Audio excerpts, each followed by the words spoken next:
Hello दोस्तों, good morning. स्वागत है एक बार फिर से आप सभी का एमजेटी एजुकेशन में। दोस्तों आज है 16 अप्रैल। आज की वीडियो में हम लोग बात करेंगे 16 अप्रैल 2023 के मोस्ट इंपोर्टेंट करंट अफेयर के क्वेश्चंस के बारे में। वीडियो अगर पसंद आएगी तो इसे लाइक कीजिएगा, अपने दोस्तों के पास शेयर कीजिएगा। चैनल पर अगर आप नए आए हैं, चैनल को सब्सक्राइब करके बेल आइकन जरूर प्रेस करें, जिससे आने वाली वीडियोज का नोटिफिकेशन आप तक पहुंचता रहे। कल का क्विकली रिविजन करेंगे। 14 अप्रैल को भारतीय संविधान के जनक भीमराव अम्बेडकर जी की 132वीं जयंती मनाई गई। पशु संरक्षण के लिए उत्तराखंड राज्य सरकार ने ए हेल्प कार्यक्रम शुरू किया है। और वहीं कुमार मंगलम बिरला को business leader of the decade award से सम्मानित किया गया। सबसे आपराधिक देशों की सूची में भारत रहा 77वें स्थान पर। और अभी हाल में एसबीआई ने coffee table book the banker to every Indian launch किया है। वहीं घाना में बच्चों के लिए ऑक्सफोर्ड मलेरिया वैक्सीन को मंजूरी दे दी गई है और यह ऐसा करने वाला पहला देश बन गया है। उत्तर प्रदेश के सुहेलवा वन्यजीव अभ्यारण्य में बाघों का पहला फोटोग्राफिक प्रमाण दर्ज किया गया है। और अभी हाल ही में एशियाई कुश्ती चैंपियनशिप में भारतीय महिला पहलवानों ने 7 मेडल और भारतीय पुरुष पहलवानों ने भी 7 मेडल जीते हैं। टोटल 14 मेडल आए हैं भारत के, जिसमें गोल्ड शामिल है। और अभी हाल ही में महाराष्ट्र राज्य सरकार ने विनायक दामोदर सावरकर की जयंती को स्वतंत्र वीर गौरव दिवस के रूप में मनाने की घोषणा की है। रत्नाकर पटनायक ये एलआईसी के नए मुख्य निवेश अधिकारी यानी चीफ इन्वेस्टमेंट ऑफिसर नियुक्त किए गए हैं। ये टॉप 10 करंट अफेयर के क्वेश्चंस थे कल की वीडियो से, जिनका आपने किया क्विकली रिवीजन। अब आज की करंट अफेयर। पहला क्वेश्चन, 16 अप्रैल को निम्न में से कौन सा दिवस मनाया गया? तो 16 अप्रैल को दोस्तों हाथी बचाओ दिवस और वर्ल्ड वॉइस डे या कहें विश्व आवाज दिवस मनाया गया। विश्व आवाज दिवस मनाया गया, ठीक है ना। विश्व आवाज दिवस और विश्व हाथी बचाओ दिवस मनाया गया। तो ए और बी दोनों ऑप्शन आपका करेक्ट होगा। 16 अप्रैल को यह दिवस मनाया गया। एक एक करके जानते हैं। सबसे पहले सेव द एलिफेंट डे जानते हैं। अच्छा, एक चीज यहीं पर मुझे और याद आ रहा है, एक होता है विश्व हाथी दिवस। विश्व हाथी दिवस वो कब मनाया जाता है? विश्व हाथी दिवस ये 12 अगस्त को मनाया जाता है, याद रखिएगा 12 अगस्त को मनाया जाता है। और वहीं विश्व शेर दिवस मनाया जाता है। विश्व शेर दिवस मनाया जाता है इसके 2 दिन पहले यानी कि 10 अगस्त को, ठीक है। और विश्व बाघ दिवस मनाया जाता है। विश्व बाघ दिवस मनाया जाता है 29 जुलाई को, ठीक है ना। तो ये तीनों चीज भी आप याद कर लेंगे यहां से। यहां पर हाथी बचाओ दिवस है ये, ठीक है ना। दुनिया भर में जो हाथी हैं उनको बचाने के लिए ये दिवस मनाया जाता है। और विश्व आवाज दिवस की बात करें तो आवाज को महत्व देने के लिए, आवाज के बारे में बताने के लिए ये दिवस मनाया जाता है। कलात्मक आवाज हो, ठीक है, कलात्मक आवाज के लिए कैसे ट्रेनिंग दी जाए या वॉइस से संबंधित जो समस्याएं होती हैं उनको कैसे रोका जाए, इन सब के लिए ये दिवस मनाया जाता है। तो विश्व आवाज दिवस की शुरुआत 1999 से हुई है। क्लियर? तो ये दोनों ही दिवस आप याद रखेंगे। अब अप्रैल महीने के अभी तक जो दिवस आए हैं इनका हम लोग आज रिवीजन कर लेते हैं। कई दिन हो गए हैं। 1 अप्रैल को देखो उड़ीसा स्थापना दिवस या उत्कल दिवस मनाया गया। 1 अप्रैल को ही आरबीआई स्थापना दिवस मनाया जाता है। 2 अप्रैल को विश्व ऑटिज्म अवेयरनेस डे या कहें आत्म केंद्रित जागरूकता दिवस मनाया गया। 4 अप्रैल को अंतर्राष्ट्रीय खान जागरूकता दिवस। 5 अप्रैल को राष्ट्रीय समुद्री दिवस। 6 अप्रैल को विकास और शांति के लिए अंतर्राष्ट्रीय खेल दिवस। 7 अप्रैल को वहीं विश्व स्वास्थ्य दिवस। 10 अप्रैल को विश्व होम्योपैथी डे और 11 अप्रैल को राष्ट्रीय सुरक्षित मातृत्व दिवस मनाया गया। 12 अप्रैल को मानव अंतरिक्ष उड़ान का अंतर्राष्ट्रीय दिवस मनाया जाता है। और 14 अप्रैल को डॉक्टर भीमराव रामजी अंबेडकर जयंती की मनाई गई, 132वीं जयंती। आगे देखते हैं। हाल ही में किस राज्य में डॉक्टर भीमराव अंबेडकर जी की 125 फीट ऊंची प्रतिमा का अनावरण किया गया? तो अभी हाल ही में तेलंगाना के जो मुख्यमंत्री हैं के चंद्रशेखर राव, इन्होंने संविधान निर्माता डॉक्टर भीमराव अंबेडकर जी की 125 फीट ऊंची प्रतिमा का अनावरण किया है। यहाँ पर आप देख पाएंगे प्रतिमा भी है। और इससे रिलेटेड अगर फैक्ट्स की बात करें तो हैदराबाद में यह स्थापित किया गया है। हैदराबाद तेलंगाना की राजधानी है। 125 फीट की ऊंचाई है और 132वीं जयंती पर डॉक्टर भीमराव अंबेडकर जी की ये प्रतिमा है। इनकी अभी जयंती मनाई गई 14 अप्रैल को। और कल की वीडियो में सारी चीजें हम लोगों ने जानी थी इनसे रिलेटेड। आगे बढ़ते हैं, तेलंगाना की बात करते हैं। तेलंगाना आप देखोगे इंडिया के मैप में यहां पर रहा। ये 2 जून 2014 को 2 जून 2014 को ये आंध्र प्रदेश से अलग हुआ था और तब बना था 29वां राज्य। हालांकि अभी 28 राज्य हो चुके हैं। कारण ये है कि जम्मू कश्मीर और लद्दाख जो है ये राज्य का दर्जा से हट करके यूनियन टेरिटरी बन गया है। के चंद्रशेखर राव जी ये टीआरएस पार्टी से सीएम थे यहाँ पर, लेकिन अभी इस पार्टी का नाम बदल करके बीआरएस हो गया है। बीआरएस, पहले तेलुगु राष्ट्र समिति था, अब भारतीय राष्ट्र समिति हो गया है इस पार्टी का नाम। गवर्नर है तमिलिसाई सौंदरराजन, ये पुडुचेरी का भी पद देख रही हैं, यानी पुडुचेरी की भी ये उपराज्यपाल हैं। यहाँ पर झीलों की बात करें तो हुसैन सागर, निजाम सागर और भद्रकाली झील है। नेशनल पार्क में श्री सैलम टाइगर रिजर्व है और चर्चित स्थलों में चार मीनार, गोलकुंडा का किला, बिरला मंदिर यहीं पर है। जिलों की संख्या 33 है, विधानसभा में सीटें 119, लोकसभा में 17, राज्यसभा में 7 है और यहाँ पर तो विधान परिषद भी है। ध्यान रखिएगा, भारत के केवल 6 राज्यों में विधान परिषद है और इसके लिए ट्रिक है कुंबाट, यानी कर्नाटका, उत्तर प्रदेश, महाराष्ट्र, बिहार, आंध्र प्रदेश और तेलंगाना, यहाँ पर विधान परिषद भी है। राजकीय पशु की अगर बात करें, चित्तीदार हिरण है, राजकीय पक्षी है इंडियन रोलर और राजकीय पशु होता है टंगेडू। अगला क्वेश्चन, हाल ही में जारी डेमोक्रेटिक रिफॉर्म्स एसोसिएशन रिपोर्ट के अनुसार भारत के सबसे धनी मुख्यमंत्री कौन है? तो अभी हाल ही में एक रिपोर्ट सामने आई है, एडीआर रिपोर्ट। इसमें बताया गया है कि भारत में जितने भी मुख्यमंत्री हैं उनमें कौन सबसे ज्यादा धनी है, कौन सबसे गरीब है, या फिर किसके पास कितना धन है। तो इसमें सबसे ज्यादा जो वेल्थ है वो बताई गई है जगन मोहन रेड्डी के पास। जगन मोहन रेड्डी जो है आंध्र प्रदेश के सीएम हैं, आंध्र प्रदेश के सीएम हैं और इनके पास 500 करोड़ से ज्यादा की वेल्थ है, यानी इनके पास जो संपत्ति है वो 510 करोड़ रुपए के आसपास में है। ये सबसे अमीर मुख्यमंत्री हैं। और वहीं पश्चिम बंगाल की मुख्यमंत्री ममता बनर्जी जी, इनकी संपत्ति सबसे कम पाई गई है, इनके पास कहा गया केवल और केवल 15 लाख रुपए है। ठीक है, तो ये मुख्यमंत्रियों के पास धन की बात की जा रही है यहाँ पर। डेमोक्रेटिक रिफॉर्म्स एसोसिएशन यानी एडीआर इसकी रिपोर्ट है, यानी इसके द्वारा ये रिपोर्ट जारी की गई है। इसमें यह भी बताया गया है कि भारत के 28 राज्यों और केंद्र शासित प्रदेशों में, 2 केंद्र शासित प्रदेशों में 29 करोड़पति हैं। अब देखो 29 करोड़पति, 28 2 30, 30 में 29 करोड़पति हैं। केवल एक ही ऐसा मुख्यमंत्री है जो करोड़पति नहीं है और वो हैं 15 लाख की संपत्ति के साथ ममता बनर्जी। क्लियर, आगे देखते हैं। अप्रैल 2023 में पीएम मोदी ने कहां पर रेलवे परियोजनाओं और मेथेनॉल संयंत्र की घोषणा की? तो दोस्तों अभी हाल ही में पीएम मोदी जी गए हुए थे असम में। असम में उन्होंने कई सारी रेलवे परियोजनाओं और एक मेथेनॉल संयंत्र की स्थापना की घोषणा की है, शुरुआत भी की है, कई का शिलान्यास किया, कई का उद्घाटन किया इन्होंने।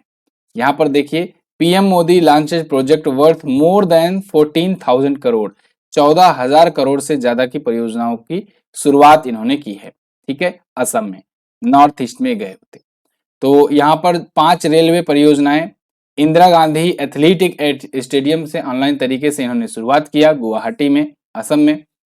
कुछ मुख्य हैं जैसे कि दिगारू लुमडिंग खंड, गौरीपुर अभयपुरी खंड, न्यू बोंगाईगांव धूपधरा खंड, इन सब के बीच में ये परियोजनाएं शुरू की गई।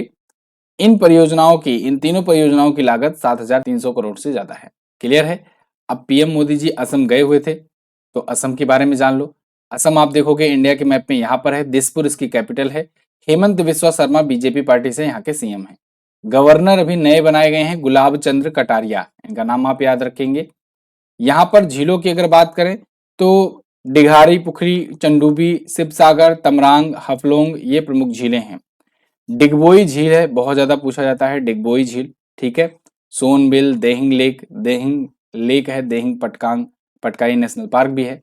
यहाँ पर 7 नेशनल पार्क हैं, रायमोना, काजीरंगा, मानस, नामेरी, ओरंग, डिब्रूगढ़ सैखोवा और देहिंग पटकाई। बिहू नृत्य बहुत पूछा जाता है, बिहू नृत्य तीन बार मनाया जाता है यहाँ पर। ठीक है ना, साल भर में 3 बार बिहू आता है, 3 तरीके का, सभी फसलों को लेकर के आता है, फसल के सीजन को। भोरताल नृत्य यहाँ पर होता है, खम्बालिम नृत्य होता है। असम जो है ना, ये पूर्वोत्तर के जितने भी राज्य हैं ना, सब यहीं से क्योंकि अलग हुए हैं तो ये सबसे अपना बॉर्डर शेयर करता है। जितने भी 7 सिस्टर स्टेट्स हैं इसी से बने हैं, समझ लो। जिलों की संख्या 33 है, विधानसभा में 126 सीटें, लोकसभा में 14 और राज्यसभा में 7 सीटें हैं। राजकीय पशु है एक सींग वाला गैंडा, और एक सींग वाला गैंडा सबसे ज्यादा कहां पर पाया जाता है? काजीरंगा नेशनल पार्क में। काजीरंगा नेशनल पार्क में पाया जाता है सबसे ज्यादा। राजकीय पक्षी है व्हाइट विंग वुड डॉग। अगला, किस केंद्रीय मंत्री ने पशु महामारी तैयारी पहल अप्पी लॉन्च करने की घोषणा की? तो अभी हाल ही में पुरुषोत्तम रूपाला जो कि मत्स्य मत्स्य विभाग के ये मंत्री हैं, इन्होंने पशु महामारी तैयारी पहल अप्पी लॉन्च की है, APPI। इसके साथ ही साथ इन्होंने एक और योजना एक और की शुरुआत की है, उसको भी हम लोग देखेंगे। यहाँ पर पहले आर्टिकल देख लो, centre launches animal pandemic preparedness initiative. ये अप्पी जो है इसका फुल फॉर्म है ये, ठीक है, पशु महामारी की तैयारी पहल। तो पशुओं को अगर महामारी मान लो फैलती है तो कैसे उसको बचाया जा सकता है पशुओं को, इनके लिए ये पहल शुरू की गई है। साथ ही साथ पुरुषोत्तम रूपाला जो कि मत्स्य पालन पशुपालन और डेयरी केंद्रीय मंत्री हैं, इन्होंने वन हेल्थ के लिए पशु स्वास्थ्य समर्थन प्रणाली भी शुरुआत की है, जिसे अहसोस कहा गया है। असोस मतलब कि AHSSOH यानी animal health system support for one health. ये दो परियोजनाएं इन्होंने शुरू की है, या कहें दो पहल शुरू की है, ठीक है, एक अप्पी पहल और एक अहसो पहल, ठीक है, पुरुषोत्तम रूपाला। आगे, हाल ही में किस राज्य के मोइती समुदाय ने मेईतेई चेरुबा चंद्रवर्ष मनाया?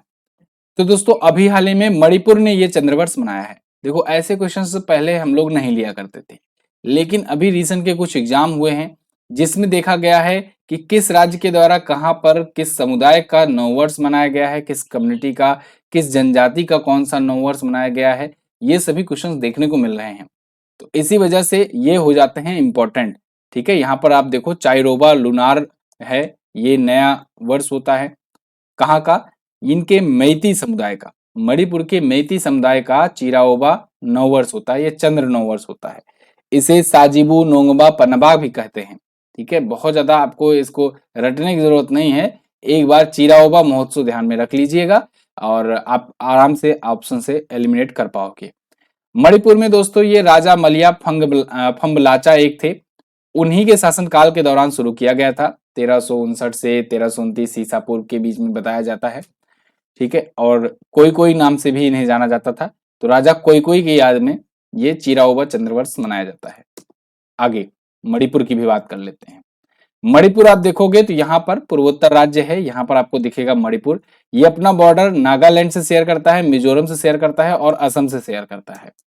यहाँ के जो CM है वो है N Biren Singh, BJP party से। गवर्नर है अनसुईया उइके, यहाँ पर देखो ये ला गणेशन पुराने गवर्नर थे, अनसुईया उइके जो हैं ये इनकी नई गवर्नर है, ठीक है, मणिपुर की। अभी जो 13 राज्यों के राज्यपाल चेंज हुए थे उसमें ये भी आ गई थी, इसको अपडेट करवा दिया जाएगा अभी। लोकटक झील यहाँ की प्रमुख झील है, लोकटक झील।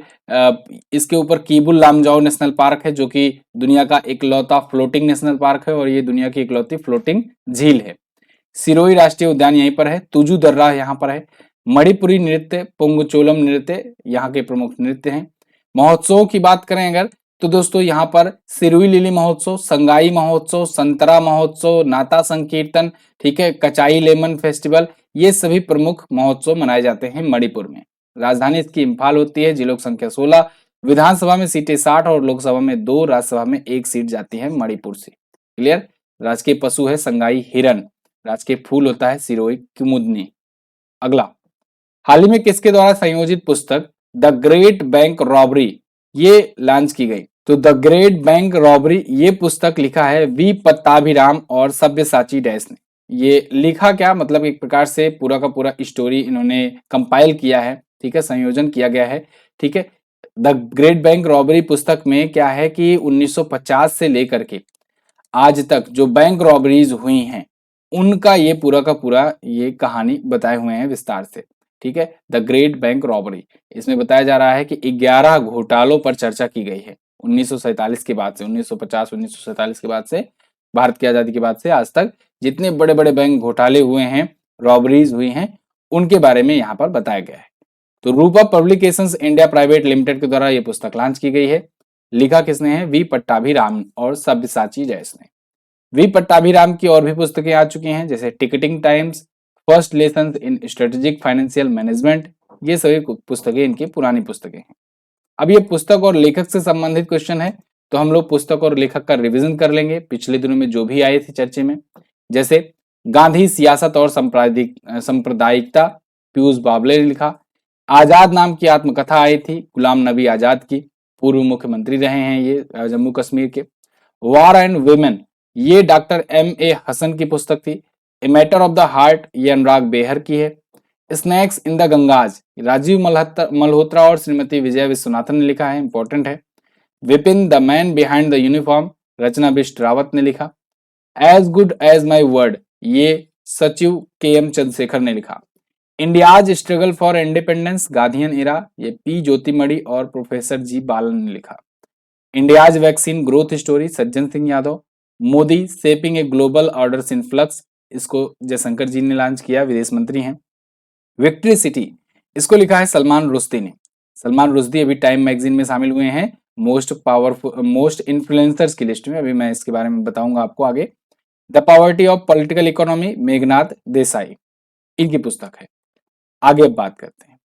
अगला क्वेश्चन, टाइम मैगजीन द्वारा जारी 100 सबसे ज्यादा प्रभावशाली लोगों में किस भारतीय को शामिल किया गया? तो दोस्तों अभी टाइम मैगजीन के द्वारा 100 मोस्ट इन्फ्लुएंसर्स की लिस्ट जारी की गई है और इसमें भारतीयों में अगर बात करें तो शाहरुख खान और SS राजामौली इनको भी शामिल किया गया है। उपरोक्त दोनों ऑप्शन यहाँ पर आपका करेक्ट हो जाएगा। यहाँ पर आप आर्टिकल देख पाओगे SRK Rajamouli in time magazines 100 most influential people, और आलिया भट्ट दीपिका पादुकोण ने इनको मतलब कि बधाई दी है। ठीक है, यहाँ पर आप देख करके ये मत समझिएगा कि आलिया भट्ट और दीपिका पादुकोण भी इस लिस्ट में है, नहीं। तो सलमान रुश्दी भी इसमें शामिल हैं, जिसके बारे में अभी मैंने आपको बताया, विक्ट्री सिटी जिन्होंने बुक लिखी हुई है। टीवी होस्ट और जज पद्मा लक्ष्मी भी शामिल हैं। इसके अलावा जो बाइडन, किंग्स चार्ल्स, सारा मर्दानी, यूसरा मर्दीनी, एलन मस्क ये सभी इस लिस्ट में शामिल हैं। दुनिया के 100 सबसे प्रभावशाली लोगों की लिस्ट है, ये टाइम मैगजीन के द्वारा जारी की गई है। टाइम मैगजीन आया है तो इसके द्वारा आप पर्सन ऑफ द ईयर जो है उसको भी याद रखा कीजिए, क्योंकि वो पूछा जाता है। पर्सन ऑफ द ईयर में इस बार इसने 2 को पर्सन ऑफ द ईयर चुना। एक तो व्लादिमीर जेलेंस्की को यूक्रेन के जो कि राष्ट्रपति हैं। एक द स्पिरिट ऑफ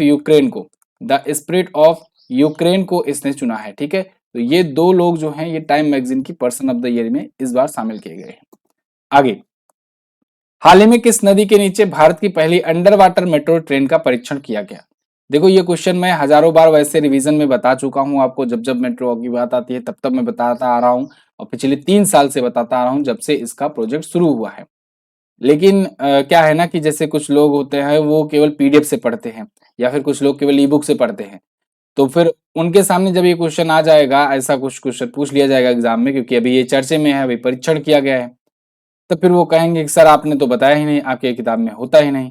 कई बार ऐसी चीजें आती हैं जिसको मैं यहाँ पर हजारों बार रिवीजन करवा चुका रहता हूँ, लेकिन कुछ लोग फिर भी कमेंट करते हैं कि ये आपकी बुक में कहाँ है, दिखाइए। तो देखो ये चीजें जो हैं आपको इसीलिए कहता हूँ कि कभी वीडियो भी देखना चाहिए, वीडियो देखना भी जरूरी है। फिलहाल मैं चलिए बता ही देता हूँ, जिम्मेदारी है हमारी कि हर प्रकार की चीजों को कवर किया जाए। तो अंडर वाटर मेट्रो का परीक्षण हुगली नदी के नीचे किया गया है। कोलकाता मेट्रो ये पहली मेट्रो भारत की बन गई है जो अंडर वाटर मेट्रो चलाएगी। ठीक है, तो अभी इसका परीक्षण किया गया है और 2023 के एंड तक ये चालू भी हो जाएगा।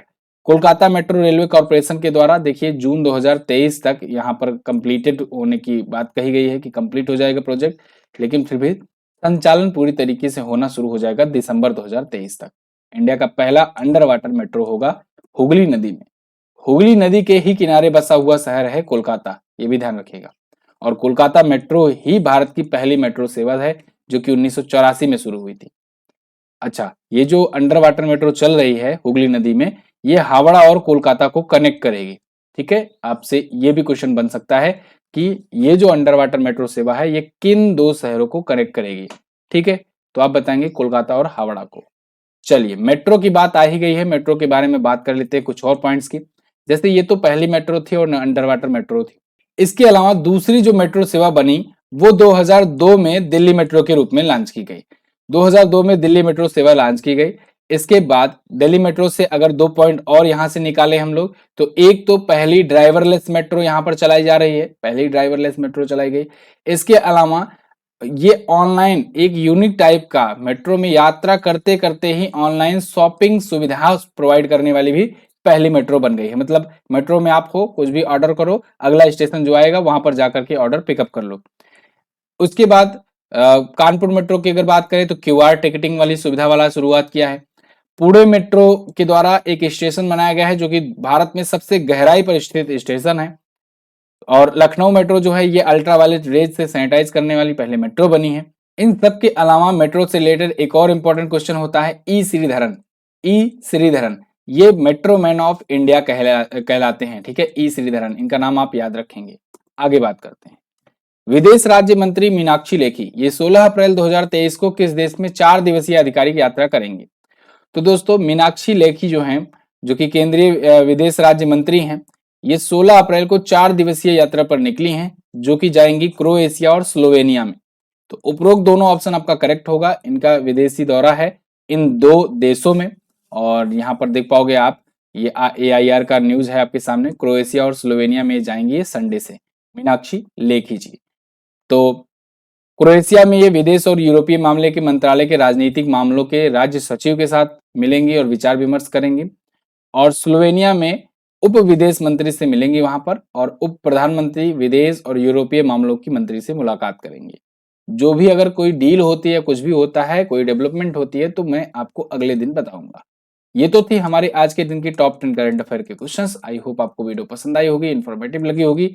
अगर वीडियो इन्फॉर्मेटिव लगी है तो वीडियो को लाइक कर दीजिएगा, शेयर कर दीजिएगा अपने दोस्तों के पास, और अगर चैनल पर नए आए हो चैनल को सब्सक्राइब करो। और आगे बढ़ते हैं हम लोग। चेन्नई सुपर किंग के मालिक कौन है? कल ये क्वेश्चन था मेरा। एन श्रीनिवासन बीसीसीआई के पूर्व अध्यक्ष रह चुके हैं, ये है मालिक। चित्रा श्रीनिवासन, गुरुनाथ मयप्पन, ये सभी इस टीम के मालिक हैं। और चेन्नई सुपर किंग दोस्तों ये पहली आईपीएल फ्रेंचाइजी बनी है जो यूनिकॉर्न है खुद में। ICC player of the month award की शुरुआत कब हुई थी? 2021 में हुई थी, जनवरी महीने से, ठीक है। और सबसे पहले विजेता कौन बने थे? ऋषभ पंत। बहुत सारे लोगों ने इसके बारे में आंसर किया था।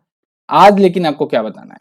आज बताना है किस वर्ष डॉक्टर भीमराव अंबेडकर जी को मरणोपरांत भारत के सर्वोच्च नागरिक सम्मान भारत रत्न से सम्मानित किया गया था। इंपॉर्टेंट क्वेश्चन है। इसके अलावा विश्व के सबसे आपराधिक देशों की लिस्ट में पहले स्थान पर कौन है? दोनों ही क्वेश्चन इंपॉर्टेंट, दोनों के बारे में आपको जो भी पता हो डिटेल में जरूर आंसर करना। यहाँ की क्विज और पीडीएफ आपको फ्री में दी जाती है। आप MZT ऐप डाउनलोड तो करो, वहां पर जाइएगा पीडीएफ सेक्शन में पीडीएफ आपको मिल जाएगी, क्विज सेक्शन में जाइएगा क्विज आपको मिल जाएगी फ्री में, बिल्कुल, ठीक है। अगर आप हमारे वीडियो कोर्सेज लेना चाहते हैं या ई बुक लेना चाहते हैं आप उसको भी ले सकते हैं। बहुत बहुत धन्यवाद यहाँ तक वीडियो देखने के लिए। मिलेंगे अगली वीडियो में, तब तक के लिए नमस्कार, जय हिंद, वंदे मातरम।